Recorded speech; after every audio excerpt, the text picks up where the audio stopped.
IPPS-A leads the way. IPPS-A. One system, personnel, and pay. IPPS-A. Hello, everyone, and thank you for joining us for the IPPS-A Podcast, where we give you updates on what's going on with the program. I'm Colonel Becky Lust, the Functional Management Division Director. Today, I'm joined by Captain Taylor Vladic, Assignments Product Team Lead, and Captain Patrick Hill, Data Analyst for the SABIR and BI team. Welcome. Great to be here, ma'am. Thanks for having me, ma'am. Thank you, guys. As with most organizations, the IPPS-A team is in the middle of the summer transition period while also continuing to deliver system updates and new functionality using the Agile software development process. The team continues to make progress and drive change. The team just completed the planning for the next quarter, what we call PI6. We have several great functionality items in the works, improving the soldier talent profile, the pay per mismatch report, CRM reports, and the orders process. We recently released orders framework improvements that add the official Army seal to the orders, along with a QR code that links soldiers to information on their next duty location. We are working every day to make soldiers' lives and HR professionals easier to streamline all processes and drive change. A significant initiative Team IPPS-A is focused on is the in-transit grid. In previous episodes, we've discussed how the in-transit grid enhances member processing and helps ensure accuracy and readiness reporting. But today, I want to talk about what it does on an individual soldier level. Captain Vladic, before we get to the in-transit grid discussion, tell me about some of the other items the assignments team is currently working on. Ma'am, thank you for asking.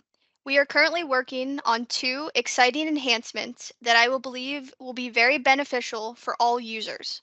First, we are making enhancements to the performance of the assignment dashboard. This tool provides an excellent summary of unit assignment data, and our updates will specifically address issues where the dashboard is timing out or users are receiving blank results. Our second enhancement captures new functionality within the system to be able to amend dependents from the Other Actions dropdown within the Manage Assignments page. This enhancement will eliminate the need for HR professionals to create amendments outside of the system, and it takes care of members by ensuring their dependent information is correctly updated within IPPS-A. Both of these enhancements are projected to go into production by mid-August. Thanks, Taylor. That definitely sounds like some good functionality to come, help with the assignments process. All right, so we'll get back to the in-transit grid. Tell me a bit about how the in-transit grid makes it easier to request and take leave for soldiers in the PCS process. This new and improved functionality allows soldiers to submit their PCS leave and include multiple PCS absences in one request. For example, a soldier is now able to include regular PCS absence and administrative absence, such as house hunting, within the same leave request. This also means less submissions on the soldier's end and less approvals that the unit will need to complete. I understand that one of the most common complaints is about administrative absence for house hunting, which people often still refer to as permissive TDY, and the administrative workarounds that come with it. How does the in-transit grid relieve these burdens, and can you give some examples? Prior to this enhancement, if a member wanted to take an administrative absence, such as house hunting, they needed to take this leave first, prior to taking their regular PCS absence. This workaround was necessary due to the member's arrival date to their next permanent duty station needing to align to the end of their PCS absence. Even though this workaround enabled members to take their administrative absence, the significant issue that the HR professional was experiencing was that they could not officially depart that member in the system until the start date of their regular PCS absence. Now, the in-transit grid relieves these issues by not putting constraints on how members sequence their dates for their different PCS absence within the entirety of their PCS leave. Thanks. I feel like this is going to help significantly with our failure to gain and failure to loss information, but we'll get to that on another podcast. What does this new functionality mean for HR pros, particularly with the arrival and departure process, as well as tracking folks who are in transit. This new functionality will not only streamline the departure and arrivals process for HR professionals, but it will also support unit level accountability. Before this enhancement, HR professionals were not able to depart members until the start date of their regular PCS absence. This resulted in inaccuracies with accountability due to members physically being departed from the unit, but in the system, they were still showing as arrived to that unit. This also caused issues with the arrivals process because if a member was not properly departed from their losing unit, that member was not able to be arrived by their gaining unit. Now, HR professionals are able to depart members regardless if the member takes their house hunting dates first. Also, when dealing with how many travel days a member is authorized, the in-transit grid will now automate this process and calculate the total number of days based on the DoD table of distances, ensuring that members are not charged any extra days. Right. The bottom line for soldiers is always pay. What does the in-transit grid mean for pay accuracy? When it comes to pay, the so what of the in-transit grid is that it streamlines in-processing for finance. This means that finance is able to receive everything they need in an accurate and timely manner to successfully start entitlements and pay for members. Accuracy and timeliness are critical factors when dealing with pay, and these new enhancements to the in-transit grid aim to ensure members and their families are being taken care of. Right. What can we expect from the assignments team over the next couple of months? Our focus for the next several months are aligned and nested with accounting for the Army, accessions, and orders improvements. One enhancement that we are about to start working on will help reduce the overall time it takes to complete member elections by improving the page performance. This is a page that is utilized often, and our goal is to make this process less time consuming and less frustrating for the user. Also, our team will be assisting other teams within the program on exciting enhancements, including the DD-214 and the transactional retirement PAR. All right. Thanks, Taylor. Let's go ahead and bring in Captain Hill to give us the latest on the Army Strength Projection Tool, SABIR. Patrick, I specifically want to dig into this leader's dashboard your team is working on. So tell me a little bit more about the leader's dashboard and why do we need it?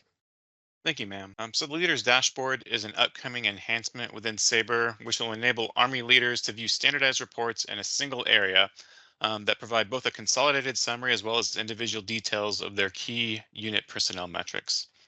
It'll ensure the entire force gets the same data displayed in the same way. Based on our discussions and feedback with senior leaders across the force, they spend currently far too much time collecting, scrubbing, and organizing data in order to get an accurate view of the information. We aim to alleviate this issue by providing standardized, curated data in one place for them. Okay, who is the target audience and who will be able to see it and what data will it provide? Good question. So the target audience of the Leaders Dashboard, as the name suggests, is Army leaders at all levels. We really wanted to avoid the more traditional term Commander's Dashboard, knowing that it's not just a tool or a dashboard for commanders, it's for other senior leaders too, such as first sergeants who would want to see personnel data for their formation. We currently have 5 major areas planned for the Leaders Dashboard. A per stat summary, an HR metrics tab, including data such as DD93 and SGLI certification, an administrative tab containing things like flags and evaluation information, a strength tab, which will show things like gains, losses, failure to gain, failure to lose data, as well as a readiness tab, which will include a deployability summary. Sounds like this dashboard is going to provide leaders with critical data. Where is the data coming from? So all the data for the Leaders Dashboard will be sourced entirely from the IPPS-A system database. This will maximize our data accuracy by being as closely linked to the source system as possible and allow the dashboard to reflect real-time changes to the data in 24 hours or less. What insights will leaders be able to glean from the data? Do you have any examples of what leaders could do with the information? So the goal is to give leaders the data and information that they need to make well-informed decisions for soldiers, enhance their unit readiness, and align them to a common and operating picture. Leaders will have a much stronger grasp of the overall readiness and strength of their unit, as well as be able to identify specific soldier action items that need to be addressed. Leaders will be empowered with the data that they need to manage their formations well. Accurate and up-to-date personnel data will enable them to be proactive in identifying and correcting outstanding actions or deficiencies, as well as track trends in their metrics over time. I like it. Sounds like a good opportunity to use for some command and staffs, be able to have that live leaderboard showing. When can folks expect to see the SABIR leader dashboard? We're currently undergoing a major redesign of SABIR overall to improve our usability, as well as add new features such as the leader's dashboard. We're still developing the foundation for our new redesign and hope to have it available by the end of the year. Okay, you're mentioning this major redesign for SABIR. What are some of the other functionalities or feature that we can expect to see? And can you elaborate a little bit more on the timeline? So one major feature that we've been working on is the ability to create and share reports with other users. This is one very highly requested feature that we've been hearing and exploring. We hope to have these features ready to release by the end of the year. We're going to start testing them with limited user bases here around November timeframe. And we expect to include more pre-built reports as well to reduce the time that somebody has to spend building queries within SABIR. Definitely will be good things for the field. As you know, we thrive on feedback. Some input from the field suggests that SABIR is somewhat challenging to use and learn. How will this redesign improve the ability of people to use and learn SABIR effectively? So this is definitely a question we hear a lot, that SABIR is mostly today geared towards users that have a high data literacy and ability to put together reports and other tools. So in addition to a leader's dashboard, we're really looking to enhance the overall user experience within SABIR. We're looking to make SABIR more intuitive and easier to use by reducing the learning curve needed to use the system. This means including things such as field tooltips, which give a much clearer description of what each data field means, as well as redesigning the navigation of SABIR to make it clear what users are able to do and accomplish within each section of SABIR, as well as areas with pre-built reports so that users no longer have to spend significant amounts of time identifying the data fields they need. The pre-built reports that users might put together on a frequent basis will be available to them. And these are all things that we're looking to showcase in our upcoming redesign. I'm looking forward to it. I personally like those little tool tips. They're very helpful. So thank you, Patrick. Before I wrap things up, do either of you have any final words for our audience?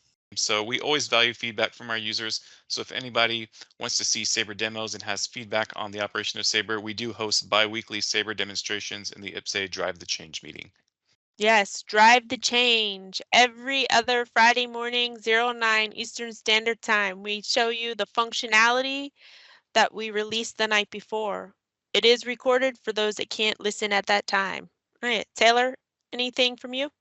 Ma'am, for the assignments team, we are excited to get these enhancements out to the field and look forward to any feedback for how we can help make the system better. All right, that's it for this episode. Thank you all for listening. Until next time, keep driving the change we need in our Army. Soldier right job, right on time. 24/7, 365.